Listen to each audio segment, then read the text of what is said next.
Hello friends. तो आप सभी भाई बहन कैसे हैं? उम्मीद है कि आप लोग सभी अच्छे होंगे। आप देख रहे हैं सी टेट परिवार यूट्यूब चैनल। मैं आपके सामने आज बचपन एवं बाल विकास का यानी सीडीपी का चैप्टर 1 लेकर आया हूं। और आज मैं थ्योरी नहीं, आपके सामने कुछ क्वेश्चन लेकर आया हूं जो कि बहुत ही इम्पोर्टेंट है। अब आज का क्लास स्टार्ट करते हैं। आज का क्लास में हम देखेंगे कि विकास की अवधारणा एवं इसका अधिगम से संबंध चैप्टर 1 का क्वेश्चन जो है बहुत ही इम्पोर्टेंट सब क्वेश्चन मैं लेकर आया हूं। तो पहला क्वेश्चन है कि शैशव काल की अवधि क्या होता है। शैशव काल की अवधि क्या होता है? तो चलिए इसका आंसर है कि जन्म से, ऑप्शन देखिए, जन्म से लेकर 2 वर्ष तक है, जन्म से लेकर 3 वर्ष तक है, या 2 से 3 वर्ष तक है, या जन्म से 1 वर्ष तक है। तो बताइए इसका आंसर क्या होगा। तो इसका आंसर मैं बता देना चाहता हूँ कि जन्म से लेकर 2 वर्ष तक जो होता है वह आपका शैशवा अवस्था होता है।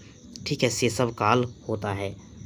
ठीक है, थ्योरी का क्लास मैं करा दिया हूँ। अगर आपको यहाँ से समझ में नहीं आ रहा है तो आप प्ले लिस्ट में जाकर इस चैप्टर का थ्योरी अच्छे तरीक़ा से बना सकते हैं, देख सकते हैं और अपना नोट्स भी बना सकते हैं। तो चलिए आगे देखते हैं अगला क्वेश्चन। तो इसका आंसर क्या हो गया? इसका आंसर आपके सामने फर्स्ट सही हो गया।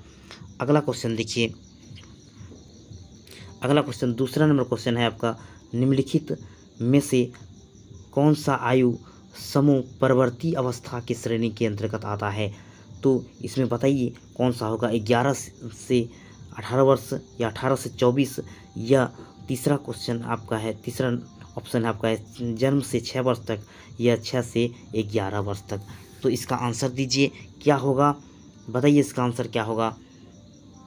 कमेंट सेक्शन में आप बता सकते हैं और आपका तैयारी यहाँ से बेहतर होगा।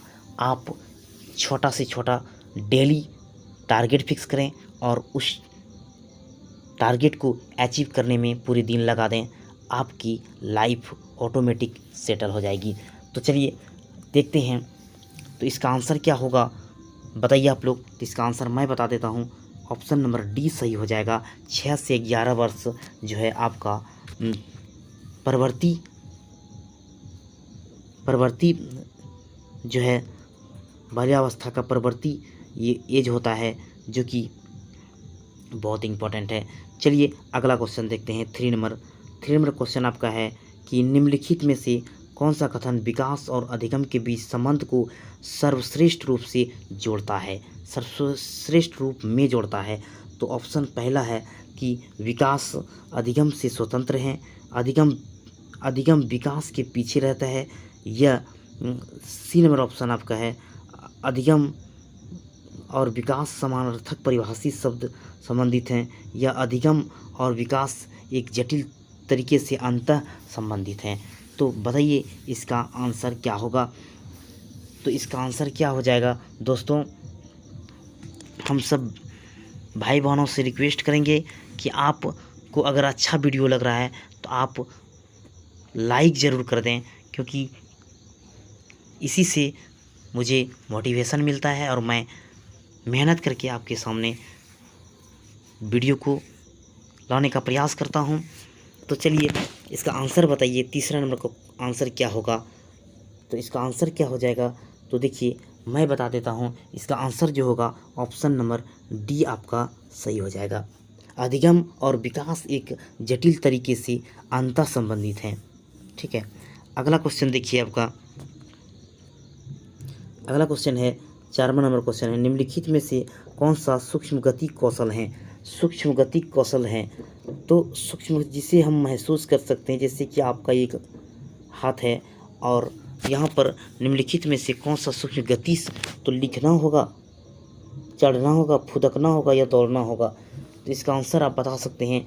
तो लिखना जो होता है ना, ये महसूस करते हैं हम लोग पकड़ के, पेन को पकड़ के, तो ये सूक्ष्म हो गया। ठीक है, गति कौशल है और आप इससे महसूस करके लिख सकते हैं। तो यानी लिखना जो होगा आपका सूक्ष्म गति कौशल होगा। ऑप्शन नंबर 4 का जो हो जाएगा वो आपका ए सही हो जाएगा। अगला क्वेश्चन देखिए 5 नंबर क्वेश्चन है कि मानव विकास है, आपको फिल इन द ब्लैंक्स दिया गया है, इस खाली स्थान को भरना है। तो मात्रात्मक होगा या गुणात्मक होगा या कुछ सीमा तक अमापनीय होगा या यहाँ अप जो अमा ये जो ज़्यादा हो गया है अमापनीय ये होगा सही, ठीक है। उसके बाद दिखाता है दोनों। तो बताइए इसका आंसर क्या होगा, जल्दी बताइए आप लोग क्या होगा। तो 5 नंबर का आंसर जो हो जाएगा वह ऑप्शन नंबर आपका डी हो जाएगा, यानी दोनों होता है, ठीक है। मात्रात्मक और गुणात्मक दोनों प्रकार से विकास होता है। अगला क्वेश्चन 6 नंबर देखिए, 6 नंबर क्वेश्चन कर रहा है कि प्रारंभिक बाल्यावस्था इस अवधि की ओर संकेत करती है। किस ओर संकेत करती है प्रारंभिक बाल्यावस्था, बताइए। तो इसका आंसर क्या हो जाएगा। तो ऑप्शन दिया है आपके सामने कि 3 से 8 वर्ष तक, 6 से 12 वर्ष तक, या जन्म से 5 वर्ष तक, या जन्म से 8 वर्ष तक। तो इसका आंसर बताइए क्या होगा। तो अब इसका मैं आंसर बता देता हूँ फ्रेंड्स। इसका आंसर जो होगा आपका ऑप्शन नंबर ए सही हो जाएगा, 3 से 8 वर्ष, ठीक है। अगला देखते हैं 7 नंबर क्वेश्चन आपके सामने है। विकास का सिरा पदाभिमुख सिद्धांत व्याख्या करता है कि विकास इस प्रकार आगे बढ़ता है। तो ऑप्शन नंबर ए यहाँ पर है, ठीक है। ऑप्शन नंबर है सिर से पैर की ओर, या ग्रामीण से शहरी की ओर, या समान से विशिष्ट की ओर, या निम्न एकीकृत से कार्य की ओर। तो बताइए इसका आंसर क्या होगा। यहाँ पर ऑप्शन जो है थोड़ा सा छूट गया है, मिसप्रिंट हो गया है, तो सॉरी इसके लिए। तो यहाँ पर आपका ऑप्शन भी यही सही हो जाएगा, ए नंबर सही हो जाएगा, सिर से पैर की ओर। बच्चे का जो विकास होता है ना वो सिर से पैर की ओर होता है, सिर से पैर की ओर होता है फ्रेंड्स। तो चलिए अगला क्वेश्चन देखते हैं 8 नंबर। किशोर डैश का अनुभव करता है। तो बताइए बचपन में किए गए अपराधों के प्रति डर के भाव, नहीं ये तो नहीं होगा। फिर है आत्मसिद्धि के भाव, ये भी नहीं होगा। जीवन के बारे में परितृप्ति या दुश्चिंता एवं स्वयं से सरोकार।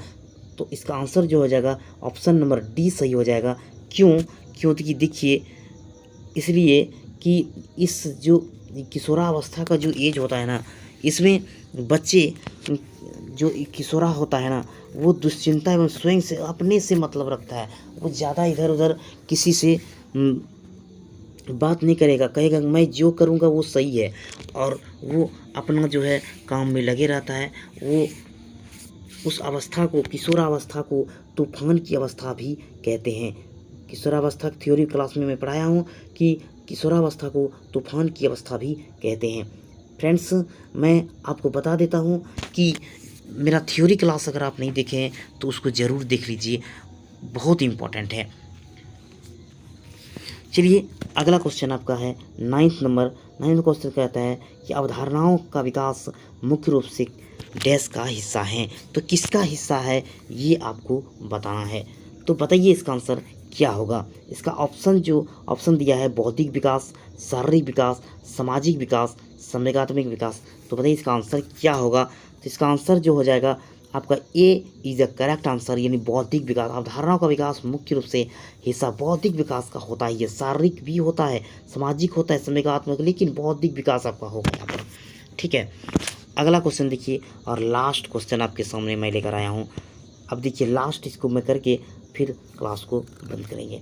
तो देखिए निम्न में किसका मिलान उचित है, मिलान करना है कौन सा इसमें सही है। शारीरिक विकास वातावरण के लिए सही है, या संज्ञानात्मक विकास परिपक्वता, या सामाजिक विकास वातावरण, या आपका संवेगात्मक विकास परिपक्वता। तो चलिए बताइए इसका आंसर जल्दी से आप लोग, इसका आंसर क्या होगा। तो ये मैं आप लोगों के लिए छोड़ रहा हूँ, आप इसको बना करके हमें कमेंट करें कि सर इसका ये आंसर होगा। तब तक के लिए आप देखते रहें सी टेट परिवार। तब तक के लिए धन्यवाद।